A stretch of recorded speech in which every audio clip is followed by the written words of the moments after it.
AI seems to be everywhere, but can it help you deal with your money and manage your debt? Scott Terrio is here. Let's begin.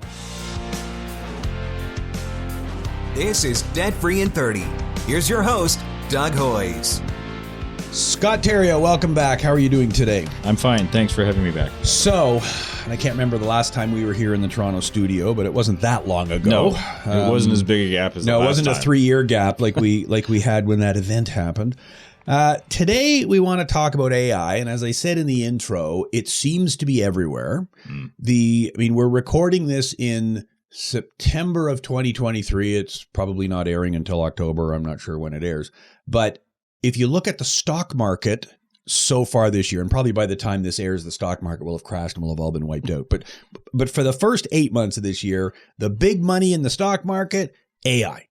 All you had to do was put AI in your name, and there's only like 7 stocks that went up this year, but it's carried the whole market higher. So it's a real big buzzword. We're not a stock investing show because we're not. You and I aren't experts in that, but we are. Stay in your lane. Exactly, stay in your lane, people. But we are experts in the debt world.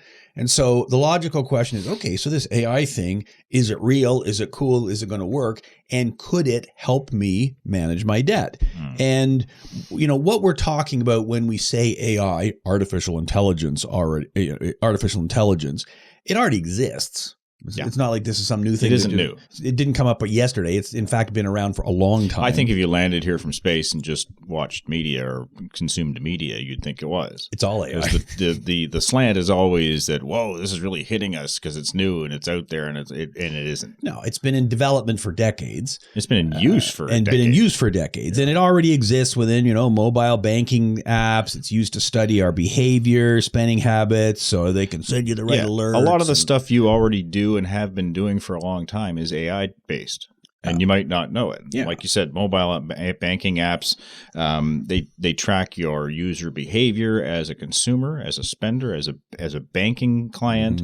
They track your spending habits. They track stuff, and you and I have been talking about, for years, being careful about what you consume and where stuff that you're consuming or reading or listening to is coming from, and the inherent biases that might be there. So that's all part of AI as well. Yeah. So let's talk about that, because on the surface, this all seems great. So right now, I got a financial problem or any kind of problem. I go talk to a human being. Yeah. That human being only has a limited amount of info in their brain, whereas AI obviously has more data, more stuff. It's obviously smarter. So in theory, it should give us way better advice. It should. And you'd think that. But now you mentioned the word bias. Yeah. So, okay, explain what you're talking about there. Well, bias is, we don't have to get into behavioral economics here to understand bias. Bias is selling something, more or less. If I'm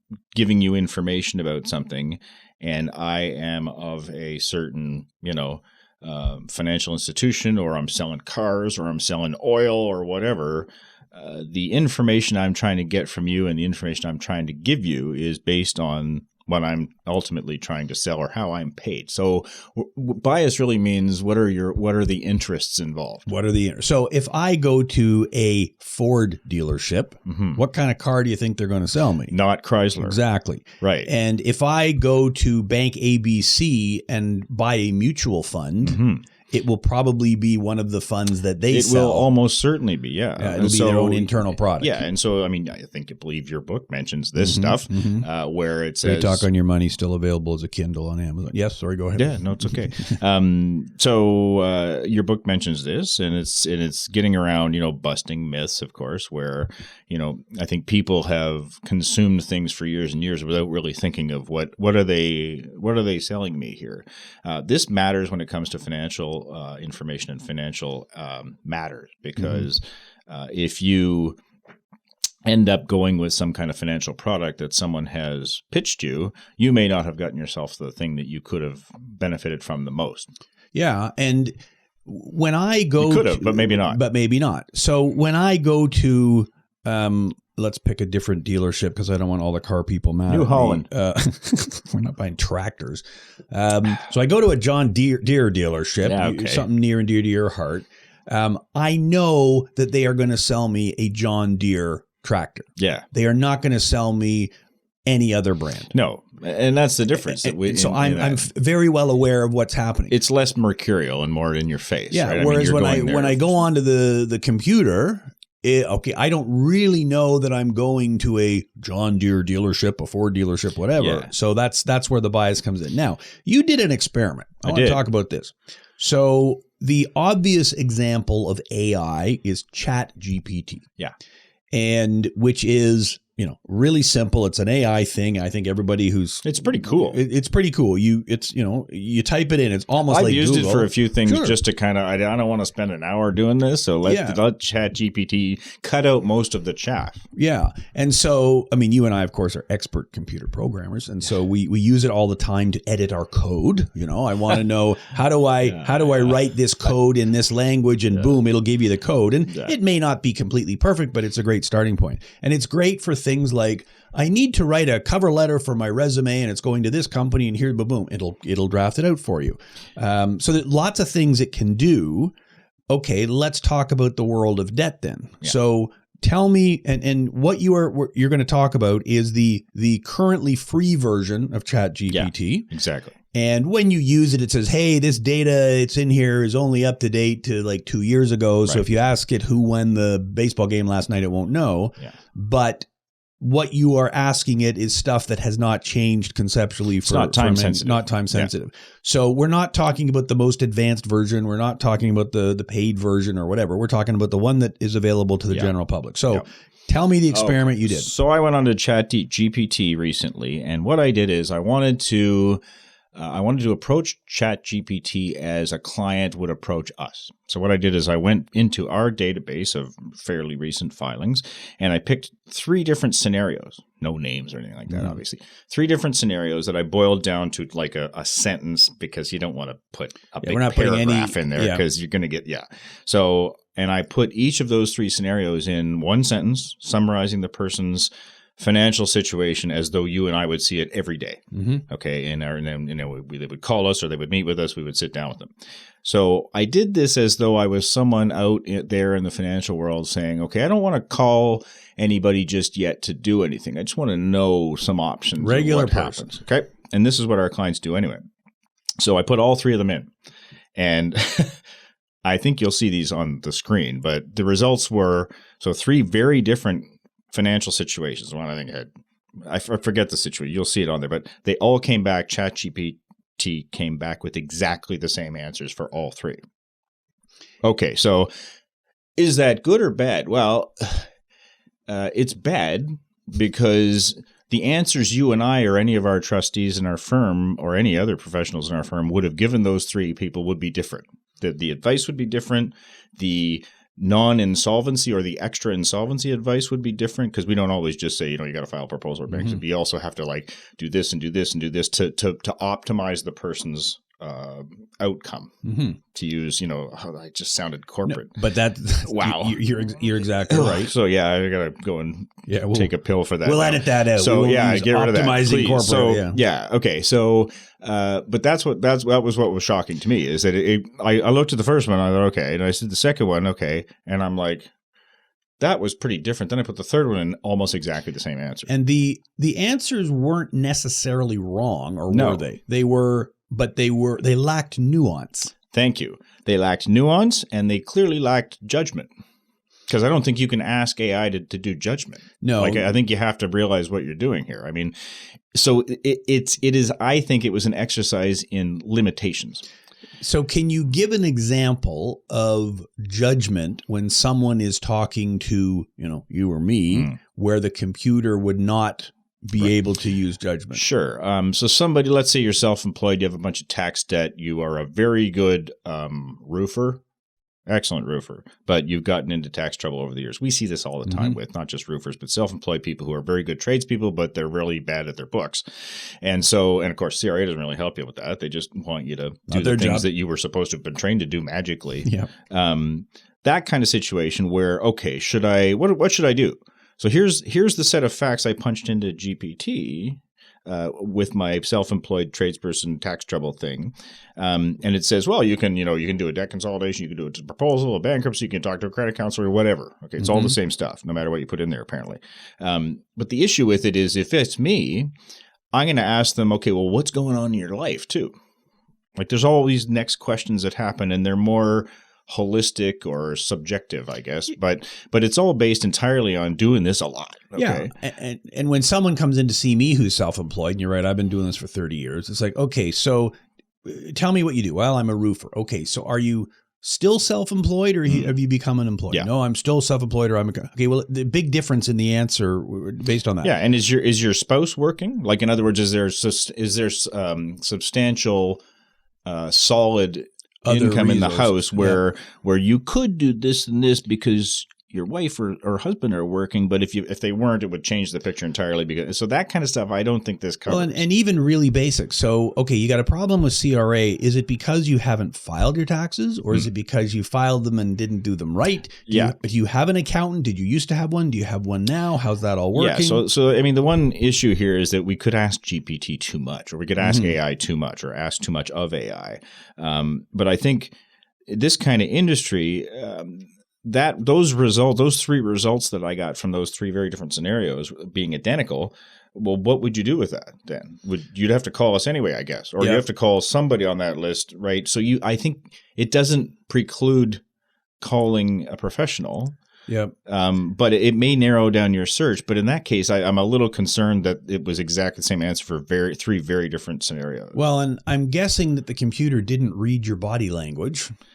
Yeah, it probably didn't. So when someone comes, there's no interaction, right? So when someone comes into your office physically with a shoebox full of disorganized paperwork, receipts and everything, I don't need to ask you, where you're at with your accounting, because it's pretty obvious. Yeah. Whereas we get people come in who have beautiful spreadsheets. Yeah. Their problem isn't that they can't keep track of it. Something happened. They're behind. And they're fully current on all their payments. Yeah. And their credit score is 800. Yep. So that doesn't make sense. But it's the exact same scenario. A self-employed person who owes X number of dollars to CRA. Yeah. But the advice is completely different. The next steps are completely different. It's like doing, I thought about this when I was getting these results back and going, oh, that's weird.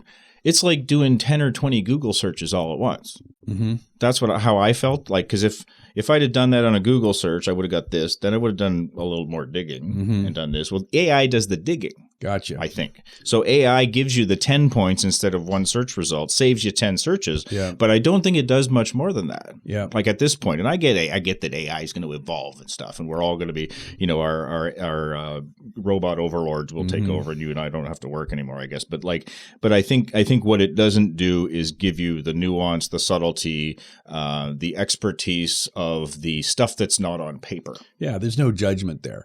So, okay. Let's go through then some of these pitfalls. And so we already talked about bias. There is apparently no nuance or judgment to it. Some of the other things that I see are that it's based on data, garbage in, garbage out. Yeah. So if you feed it wrong information, it's not going to correct it. It's just going to go with whatever you've given. And that's classic computer situation, right? Like, and most computer problems are input problems. Yeah. Because we screwed something up and it goes, well, I don't know what that is. It's just how it is. There's also the issue of privacy and security. ChatGPT, when you're using it on the web, is not private. No. And this is a very good point. Another point that's in this book, folks, is that you got to be careful what you're telling people, right? So we've also been telling people for a long time that places like Credit Karma or whatever, they're selling you something. Nothing's free. If it's free, you're the product. Well, in that case, you're the information they're selling to the lenders, and the lenders are coming after you based on what you told them to target you with specific products. AI is not going to be any different than that. Yep. Well, and even further than that, how does AI learn? Well, it's iterative. It uses all the data it's got and can. Well, okay, your data then it's iterative. That's the first use of that term. There you go. There you go. Iterative. Mark it down. Love it. But that, and maybe it's not even applicable, but let's pretend the word actually means something. So AI learns by doing it and then doing it again. Okay, so your data is being used for AI to learn. Yeah. Now, if you're putting in something generic like I'm a male, okay, I guess you don't care. But if you start putting in here's who I owe money to and here's where I live, and Well, now all of a sudden there's a potential security concern. Yeah. And then like who's overseeing that? Who's, is anybody regulating this? Like all these things are going to come up in the next bunch of years as this rolls on. And I'm afraid that people are so caught up in the AI sweep, as your example of the stock market this year. Anything that seems new, even though it isn't, is a big thing, and people get really swept up in it. So I hope people don't make decisions, because these are major financial decisions we're talking about here. Like the next 3 steps you make when you're in trouble already are going to matter. And it might mean, a decade or more worth of trouble as opposed to maybe 5 years or less if you make the wrong move. That's a huge point, that this is your life we're talking about here. So you're entrusting it to, what is this? You don't even know what you're entrusting. So if I have a medical issue, okay, we all go and search, I don't know, PubMed or whatever, and I diagnose that I was going to bring this up. I'm glad you did. Yeah, so tell me what you think. If it was a medical issue. Yep. If you had a heart palpitation, first thing you do is go on to ChatGPT and say, I got a heart palpitation. I wouldn't go to the ER. No. I would go on the internet. Like, okay, I'm being extreme, but you wouldn't take medical advice from ChatGPT, I hope. But this is, I would argue that after health, finances are pretty big. Yeah. Money's kind of everything. I guess when we're talking about my heart palpitations, which I think that's the first time we've used the word palpitations on it. Possibly. Iterative palpitations. My iterative palpitations. So you're right. That's exactly what I would do. I'd go on the internet, I'd do a Google search, go to ChatGPT, whatever, and it would tell me that, either I ate some bad sushi or I'm dying. It'll be like one or the other, right? Those are the 2 things it would tell me. And so it would probably make me even more nervous and worried. Now, I guess if I am an intelligent consumer, I'd say, okay, now I understand what all the possible things it could be. Yeah. So let me try to drill down. Did I eat? Maybe I know which specialist to call. Well, yeah. I mean, that's maybe helpful. I did eat some sushi, and it did taste kind of bad. So, okay, maybe I don't have to worry about it. Let's wait till tomorrow and see. Yeah. Or maybe I need to dial 911 right now. But when it comes to finances, are you going to be as nuanced in that? Or are you going to say, oh, okay, the computer tells me I should be buying crypto. Yeah. Therefore, I guess that's what I'll do. Yeah. Or would it be better? I mean, you already made the point that there is no drill down. It says, here's the 10 points you need to know. Okay, that looks like a complete answer. I mean, you could search them all after that. Individually. And I guess that's what you should do. You could tailor your search. One other thing I found, which is interesting, and I'm just going to throw this out because I don't know where it fits. I read an article that companies who are either using AI internally to, produce reports or whatever, or maybe they're producing AI themselves, are now hiring fact checkers for the AI. This is a thing. So in the States and probably here, certain companies that are using AI internally are actually having people check the AI's search or results to see if it's accurate. Yeah. So some companies don't even trust the AI yet. So while we on one hand say that AI is not new, it's still a little rough, because if companies are actually hiring humans to do that, to go, maybe I want to check this. I think we're still at a relatively early stage of quality output, I guess, maybe, even though AI has been around for a while. Yeah, the human found that interesting. The human brain's been around for a lot longer than that, so we've had a bit more time. And I think there are some applications where it is probably very good. Editing my computer code, it's probably 90% accurate. Yeah. And there are other things. I remember when ChatGPT first came out, of course, what would someone with my ego do? They go on and say, who is Doug Hoyes?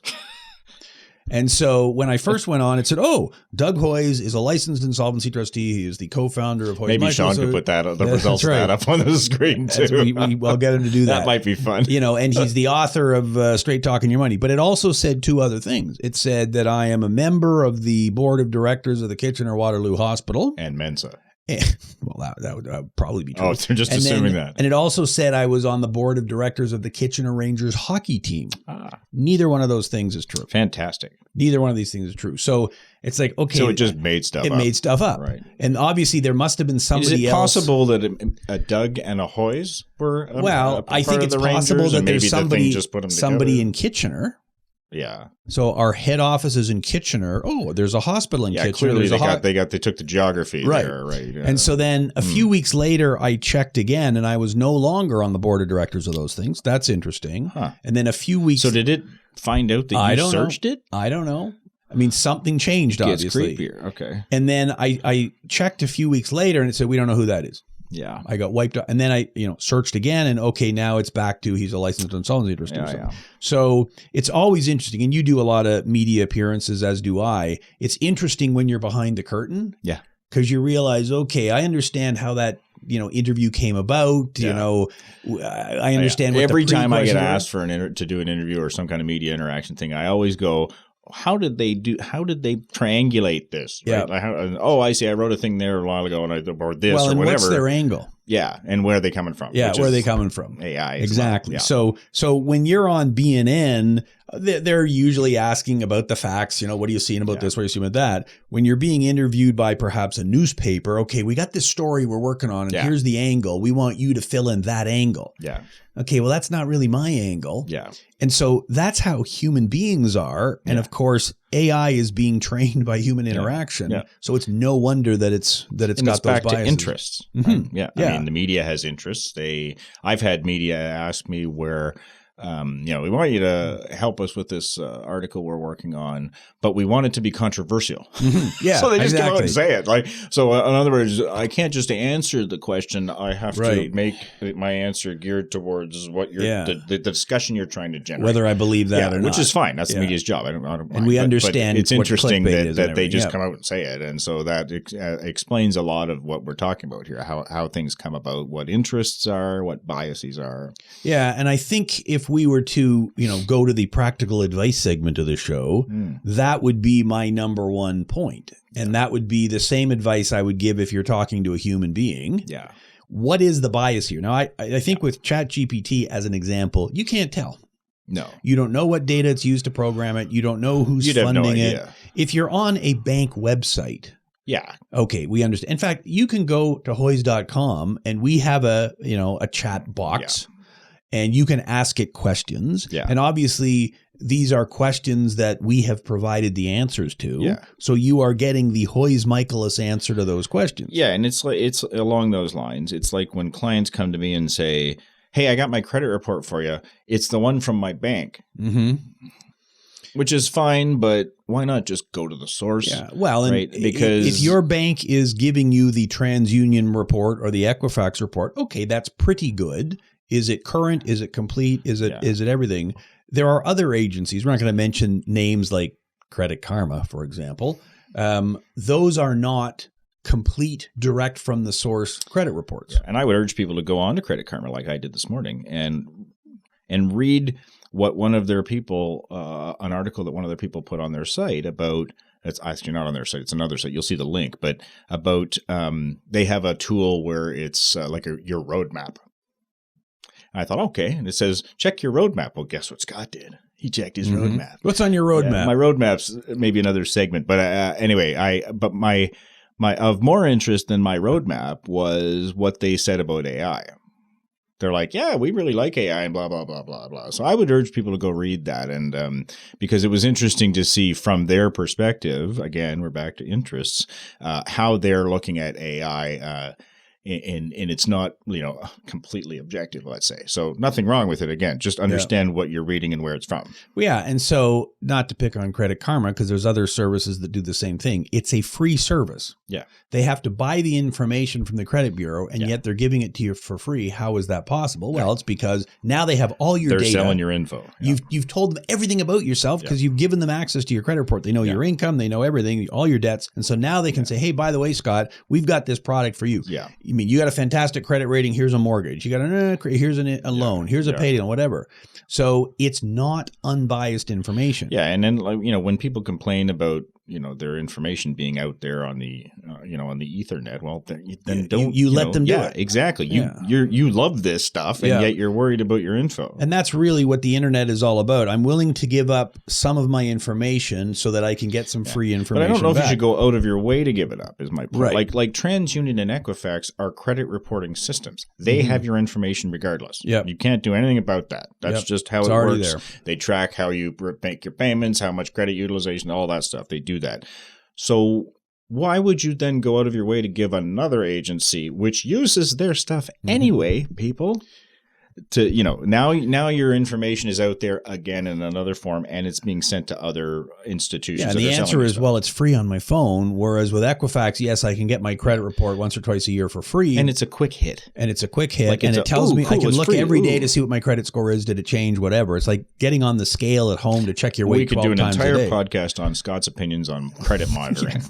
And maybe we will put a comment in YouTube if that's what you want to see. So, okay, I think the big picture point is, yes, there is some value to computers and AI and everything. And I think if I was going on saying, can you give me some tips on budgeting? I'd like to be able to draft up a budget. What kind of things should I include? Yeah. Okay. And it won't be. It's going to save you 20 searches. Sure. And it may give you a whole bunch of points you hadn't thought of. And that's cool. So I think there's definitely some areas where, it's a good thing. But searching it for a major life decision where you're turning around a ship here, essentially, like you've had, years of too much debt, and, pick any article right now on consumer debt, and you can just read that and go, wow, okay, people are in trouble.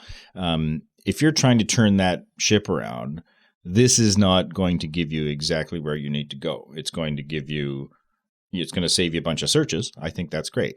But that's all it's going to do at this stage, because I think, and of course now I'm going to go and type in more complicated searches and get back to you all about that. But I think it's saving you a bunch of steps, which is cool. But I don't know if it's doing a lot more than that in terms of giving you actual valuable guidance on what you need to do next. That's personalized. Yeah. But I guess I would say the same thing about going and talking to any financial person, including ourselves. Yeah. We are going to give you the advice based on the information you tell us. And obviously that is in our best interests. When you come in to see us, if the answer is to file a consumer proposal, we're going to suggest you file it with us. We're not going to suggest you file it with the guy down the street. Yeah. And I assume we are the best, and therefore that's good advice. But and I also assume you know that. Yep.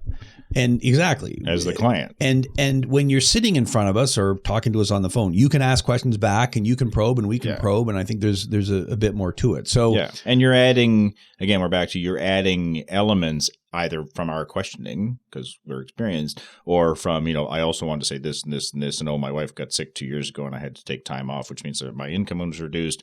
These things come into play with us. And so then, of course, we ask things like, okay, well, is she okay now? Is she working again? Like, where are you at now? Like, those are the things that I don't think there's room in here to put in on a ChatGPT search. First of all, because you're restricted. You don't want to tell it too much because you're going to get everything back, right? But I think human beings who are hopefully experts at what they do can cut through some of that stuff. And like in 15 or 20 minutes, I can diagnose the issue that you give me. Do it every day, all day. And that's because I'm able to skip a whole bunch of steps myself. But that's not because I'm ChatGPT. That's because I'm a human being. And I know what stuff I don't need to worry about when you tell me a set of circumstances and what stuff I do. Yeah. Well, and you had an excellent example there. Guy comes in and he says, look, I got all this debt. I'm currently unemployed. Oh, okay. So ChatGPT would say, well, you're unemployed. Therefore, your wages can't be garnished. Don't worry about it. Your creditor proof. Don't do anything. Don't do anything. Yeah. Okay, and that is a technically accurate answer. Yeah. But your follow-up question is going to be, what's the future look like? Are you going to work in the next 6 months? Right. Exactly. Like, so do you expect to be working? Are you on the job behind? Like, no, I'm permanently disabled. So yeah, then we go from there, right? Yep. We say, okay, all right, okay, well, if you're permanently disabled, now that means this or this, but maybe your spouse isn't personally disabled. Okay, so you can see how more stuff gets put in the human brain because it has, different wiring, I guess, is able to cut through that chaff and say, well, you know what, here's what we probably look at doing, and here's the stuff we don't have to worry about. Yeah. And I'm not sure this is ready for that. No, I think that's exactly right. It would, given the information that you've given it, here's the answer. It doesn't know what follow-up questions to ask to provide the further nuance. Yeah.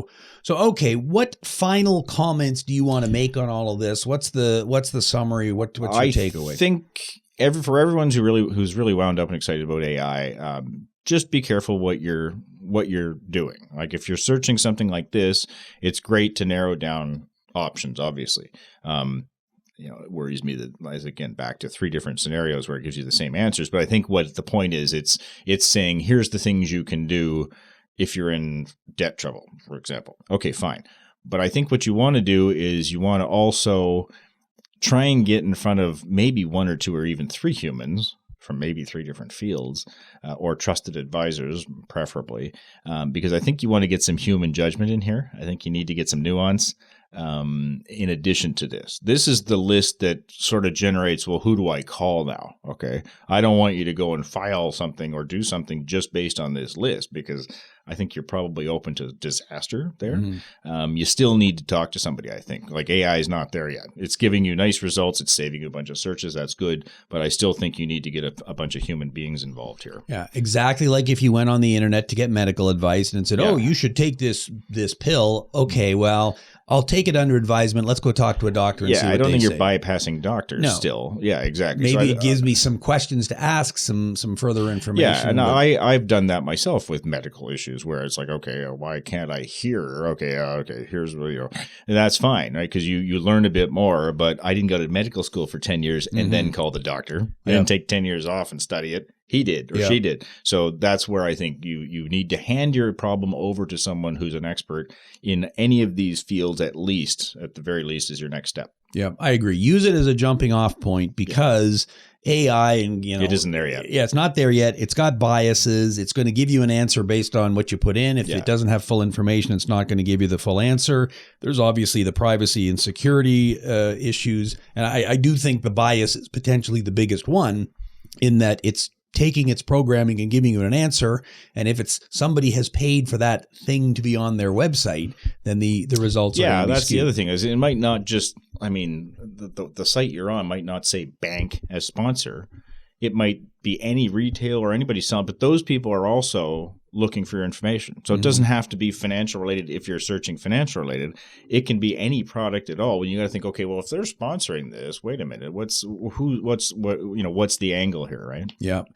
I mean, it's not going away, and it will probably have great benefits to humanity. Yeah, I think so. Will it? Is it there yet? We don't think so. It's not quite ready for prime time. So there you go. Scott, thanks very much. Those of you watching on YouTube will be laughing at the fact that we have papers in front of us with our notes while we're talking about AI. So we're old guys still with old paper. school. We got our highlighters and pens. Who better to listen to? Exactly. It's fantastic. So there you go. That is our show for today. Full show notes are on YouTube. And on all podcasting apps. So if you do have some comments or questions or suggestions, hey, throw them down there. We'll take a look at them and be happy to respond. If you are watching on YouTube, please like, subscribe, notification buttons. You know the whole deal. A new podcast comes out every Saturday morning. Most of our listeners are on audio platforms such as Spotify and Apple Podcasts and whatever. Fantastic. Happy to have you aboard every week. Again, please subscribe so you get every new show. There will be a new show next week.